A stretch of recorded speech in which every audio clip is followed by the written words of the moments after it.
What is up, internet world, and welcome back to Accelerate. I'm Mike, he's Ian, and today we bring you the 2024 Subaru Impreza.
We are here in beautiful Whistler, BC, Canada to look at the all-new 2024 Subaru Impreza RS.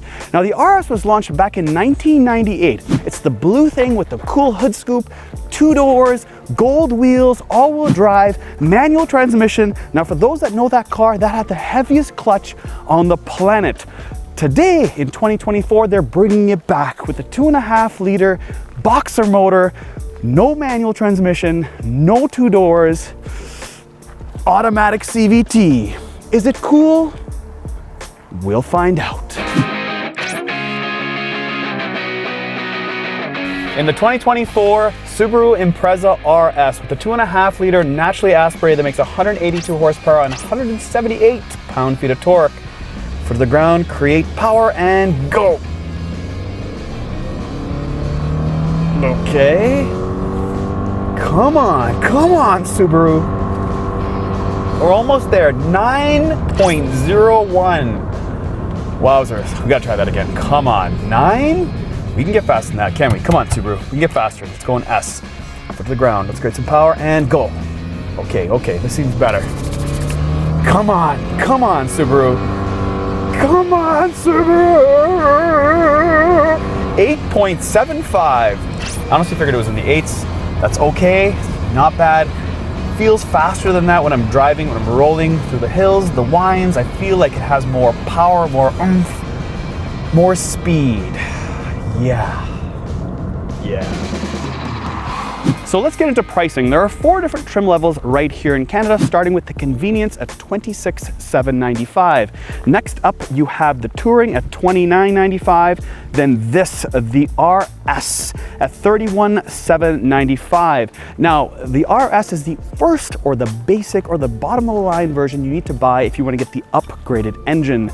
Next up, you have the Sport Tech, which is the top dog here in Canada, but it's not available in the US. You see, in the US, you cannot get this with navigation or leather, but here you can in Canada, and it's called the Sport Tech. Now, what Subaru is trying to do is the nameplate Impreza generally pulls in the demographic of about 21 all the way to about 40, but the Sport Tech is designed for the older folk.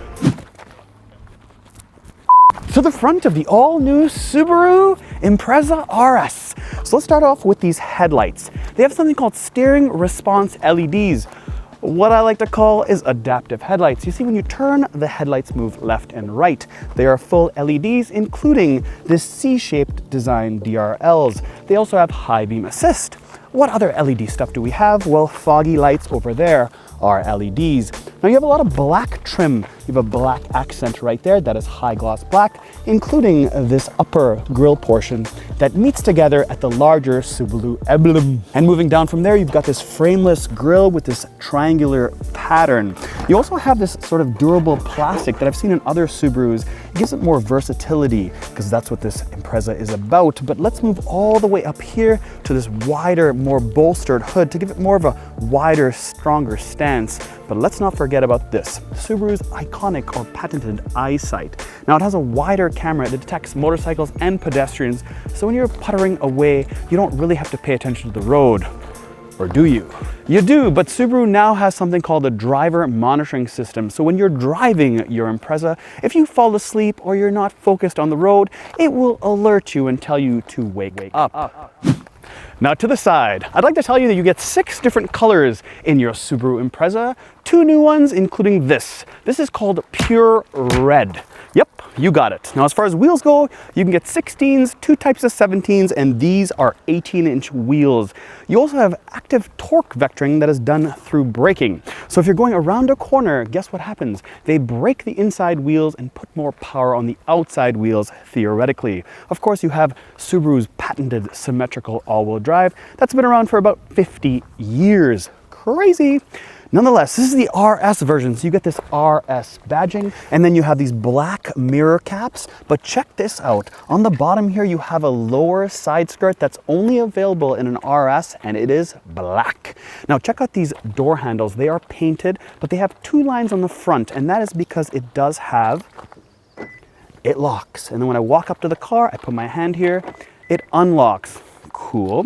And then when you move up, you have crossbar mounting brackets, so you can put all types of accessories on your Subaru. It also has a sunroof, but who cares about all that stuff? It's all about the design when it comes to the Impreza, because it's trying to be better looking. So you have these accent lines that move up to make this wide rear quarter panel more apparent, because you can't really see it in this red, but what you can see is this sloping roof line to make it more sporty, make it look like it's going fast without even moving.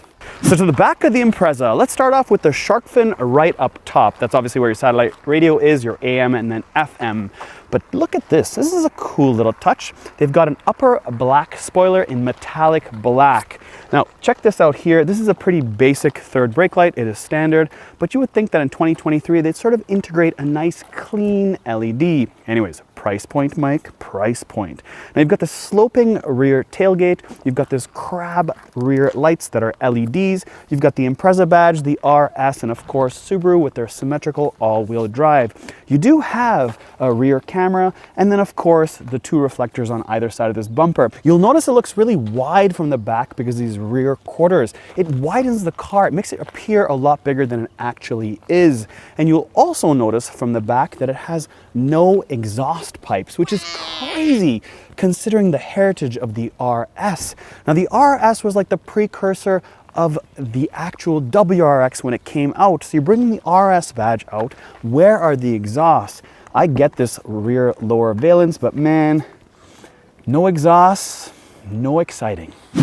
Front seat of the 2024 Subaru Impreza RS. Now RS, focus on the seat. It's got a diamond pattern on the back and the lower part, but has red inserts on the side. Now this seat has something interesting about it that I've never seen in the car business before. It has 1 new airbag for this generation, and it's right here in the leg extension portion of the passenger seat. It inflates up in case of an accident. The passenger doesn't slide down. It sort of keeps them tucked into their seat by having the airbag lift up your legs. Kind of interesting. Now Subaru spent a ton of time designing these new seats with the help of a university that focuses on the inner ear. Weird, but let me tell you, it actually makes a bit of a difference, because when you're sitting here, your body rotates left and right, and they've sort of put all those pieces together to improve the pelvis and the sacrum area of your lower back. Now we've been in this car for 3 hours and I feel pretty good, pretty alert, pretty alive, pretty hyper like I normally do. My back doesn't hurt. Getting in and out of this thing, thumbs up. I will say they've done a good job on these seats. Now the driver's seat is power, but the passenger is not. It is purely manual. Now if we focus on the big deal here on the 2024 Subaru Impreza, it is this screen. It's an 11.6-inch screen. It has dual climate control standard. It has wireless CarPlay and Android Auto standard. It's got this cool steering with a lot of buttons. Of course, it's heated steering wheel. You have the red stitching on the inside, and you have a ton of safety features that are standard on this Subaru Impreza. You know what I love about the steering wheel? The fact I can do this. My hands are like this, and I go. Here you have automatic windows on the front only, not in the back. You have a decent amount of storage for chips and a large bottle of water. You have Harman Kardon all the way through, thumbs up for sound, but what about visuals when I'm driving? Well, I have two analog gauges, one for the tach, one for the speedometer, with little cute RS in red right there. And what about digital? Well, I have a small tiny one that gives me how fast I'm driving. It tells you how much range I've got. It tells me all my little safety features to wake up and all that good stuff. Also, drive modes, S and I, Sport and Intelligent, SI. That's the only drive modes you have in this Subaru Impreza, S and I. From there, I have my start and stop button. I have a volume knob, a tuning knob, and then your climate controls. Everything else, including fan speed and all your audio, is done on this 11.6-inch screen. Now, the interesting part about it is it has a rapid charger for wireless charging, which is amazing. It's a 10-watt charger. It's really, really fast. I place my phone here and it does the rest. The other cool part about Subarus is it tells you exactly how much amperage is going into your phone or your accessory, because it shows right there. You see, when you look down here, you have 3 amps, 2.4 amps in a USB, and 3 amps in a USB-C, and then an auxiliary input right there. And same with the back seats. I really like how they tell you how much power you're getting. There, again, you cannot get this in manual transmission, only automatic. There's your park, reverse, neutral, drive, and manual. You have 8 pre-selected shift points on this CVT, and it's all encompassed by this piano black, which I absolutely do not like. But hey, it is what it is. You have a blank button there, your electromechanical parking brake, and then your typical Subaru heated seats button that are very, very unbreakable. Now moving down from there, I have 2 diagonal cup holders that have this little rubber insert. And it has this cool little design that I have no idea what it is. So if you do, let me know in the comments below. Then I have a 120-watt cigarette plug lighter that you can use, and then a small little storage compartment for your, say, key. And then how about the center armrest? Well, it doesn't slide backwards and forwards, but it does have a decent amount of cushioning. And how big or how deep it is, ta-da! So let's take a look at the screen. You have your outside temperature, the time, along with this small little bar of widgets. You've got Apple CarPlay, you've got the water temperature, oil temperature, average speed, and voila, the weather. Check this out, pretty cool. Come on, give it to me. There you are. You have weather, you've got weather alerts, parking, pretty awesome. And that makes sense because this is a Subaru, and Subarus are designed to be outside. So anyways, let's hit this car button and get into some more deeper details. You've got vehicle control that adjusts your cruise control acceleration, your steering response headlights, which I showed you guys on the outside, driving assistance that gives you your pre-collision braking, your forward collision warning, your lane departure, and your rear vehicle detection. And as far as more settings go, that's really just noise and units if you're in the US or in Canada. Now, if I press the home button, this is what most people are going to want to see: your radio, media, phone, and apps. Now, some may not like this, but if you want to control the fan speed, it is done on the screen. Now, authentic Subaru owners will say, I don't like it, I want to have manual buttons, but the way the world is going, it doesn't look like we're ever getting those again. Back seat of the Subaru Impreza. Ooh, baby, look how much room I have. That's how I normally drive. Look how much room. This is crazy. Way more than Ian's Mazda. Crazy, crazy, crazy. Now, check out this interior. It's got this diamond pattern on the bottom, and it's got this red inserts on the side. It's got this soft little armrest.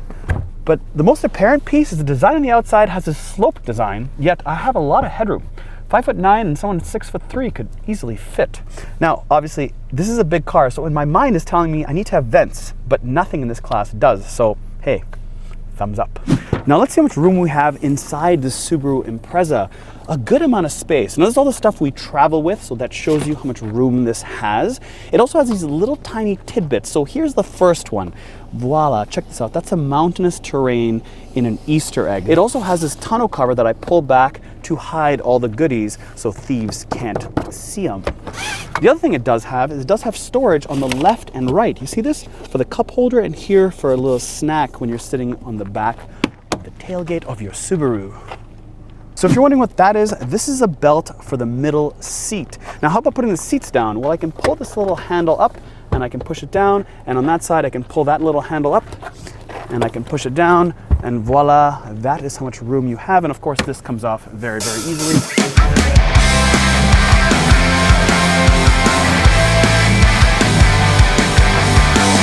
So we're lucky enough to be in BC to drive this Impreza on the craziest, best roads we've ever driven on.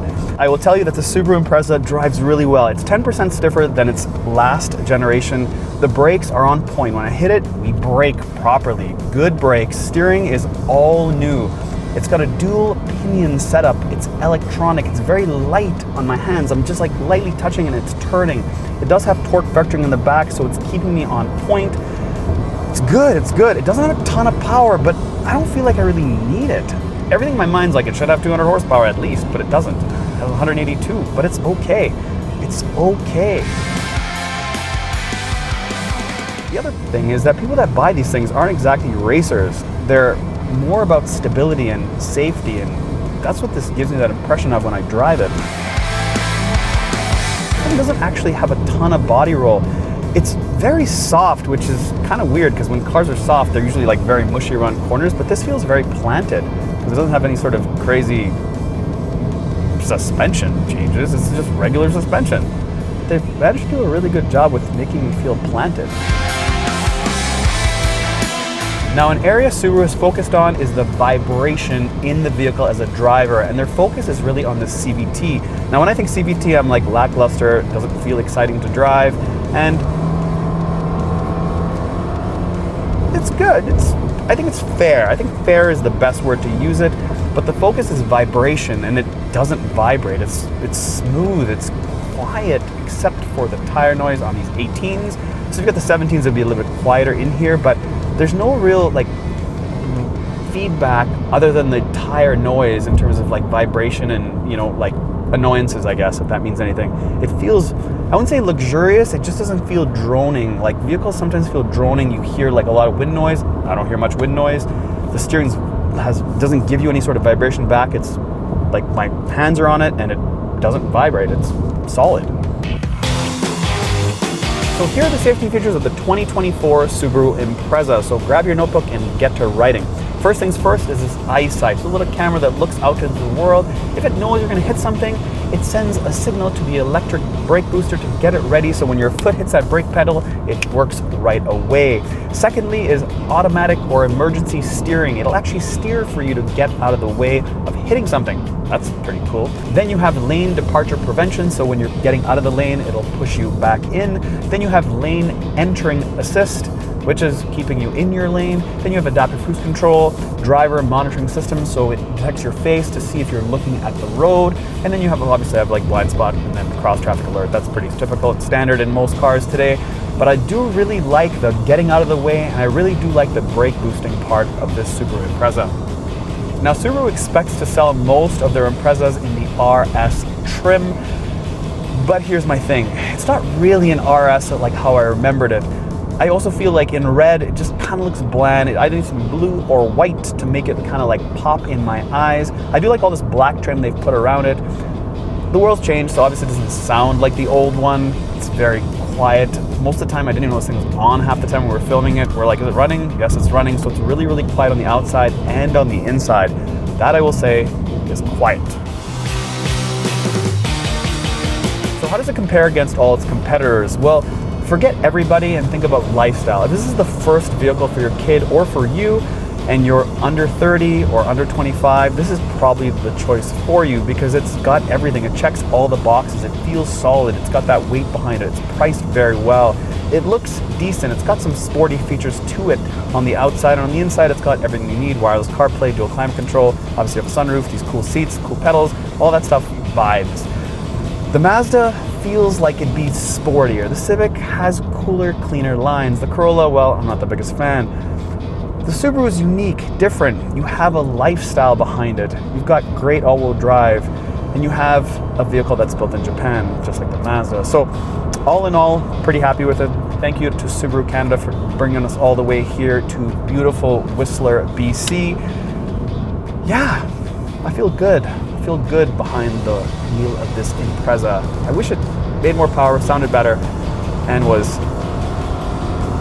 not CVT, but hey, price point and class. Nonetheless, thanks for watching. If you're first time on Accelerate, please do us a favor and smash the subscribe button. We need all the subs we can get. We'll catch you in the next one.